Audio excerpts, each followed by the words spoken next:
Everybody, it's Saturday. You know what that means? That means tomorrow is the Lord's Day. Tomorrow is the day we go to church. And I want to invite you to come to Song and Sword Church. Song and Sword Church will be tomorrow live at 9 o'clock and 10:30 a.m. at the Chateau in Bloomington. And it's right there off Veterans Parkway. Easy, just pull in the parking lot. Don't go into the lobby. Go all the way around the back. And tomorrow we're actually doing outdoor tent worship. I encourage you to bring your friends. It's going to be fun, laid back, chill. And chill might be the word. So you might, if you come at 9 o'clock, you might bring something a little warmer to wear because I think it's supposed to be a beautiful day.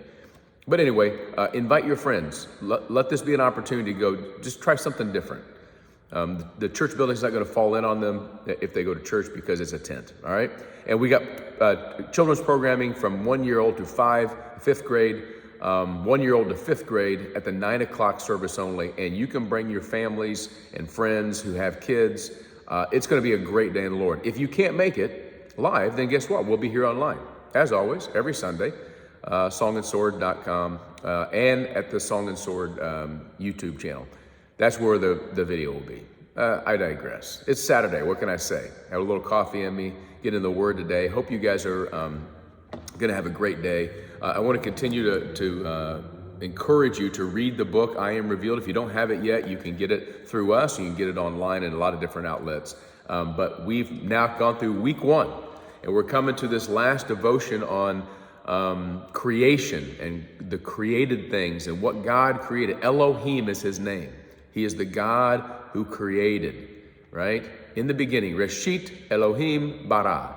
In the beginning, God created. And that is the key to understanding all of our stories, and your story and my story. And so we come to Galatians, and the Apostle Paul is summing up his letter to this church in Galatia. Remember, Galatia is an area of like central modern day Turkey. It's not a city per se, several cities involved. It's kind of like Paul writing a letter to the Church of Illinois, right? Or the Church of New York State. It is covering a lot of different congregations. But excuse me, their deal was that there was some teaching there that said you have to be circumcised according to the law of Moses in order to be a follower of Jesus. There's Jesus right? So here he is, he's ended up his letter, and he says in verse 11, chapter 6 of Galatians, "See what large letters I am writing to you with my own hand.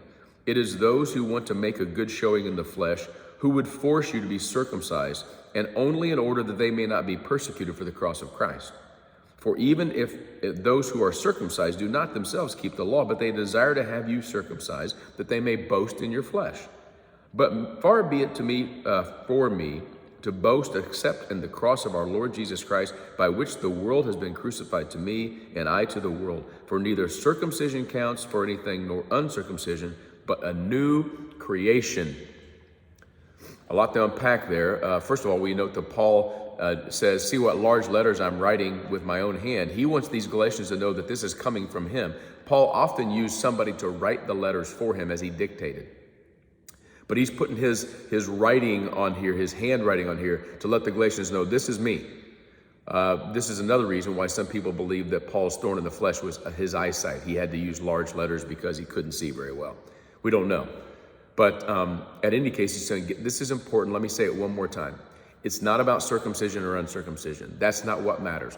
And can we translate that into our world, 21st century? Yes, we can. It's not about the things you do or don't do.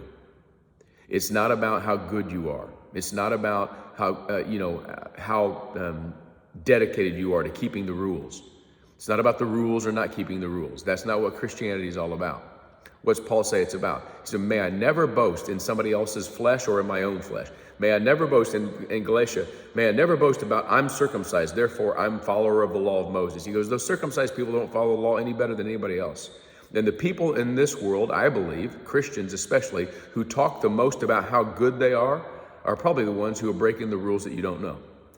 What I know is I can't follow the rules. I'm not good at them. And that doesn't mean that they're not right. It just means that I fail. So what am I going to boast in? I'm not going to boast in what I do, my goodness and my righteousness, the things I do in my own strength. I'm going to boast in the cross of Jesus Christ, one of my favorite songs that's out right now. May I never boast in anything except the cross of Jesus Christ. Why is that? Because it's the cross of Jesus Christ that makes me, listen, It is not circumcision or uncircumcision. It's not doing good or being good or following the rules. Here's what it is. It is a new creation, and that new creation comes because of the cross of Jesus Christ. Because Jesus Christ went to the cross for me and you, I now am not bound to keep the rules. Now that new creation that's in me is going to make me more and more like God and his rules, more and more like his righteousness. I should do more righteous deeds because I'm a new creation. I'm not doing righteous deeds because I'm able to become that on my own. I hope that makes sense to you. It's deep theology on this Saturday. Maybe go mow your yard or go play with the kids in the backyard. Maybe tonight would be a good night to put a fire in the backyard and sit around and enjoy your family, your friends, and then make sure you come to church tomorrow. Pray at 149. We're praying every day at 149 for Song and Sword Church to make an impact in this world for the cause of Jesus Christ. I love you guys. It's so good to be with you.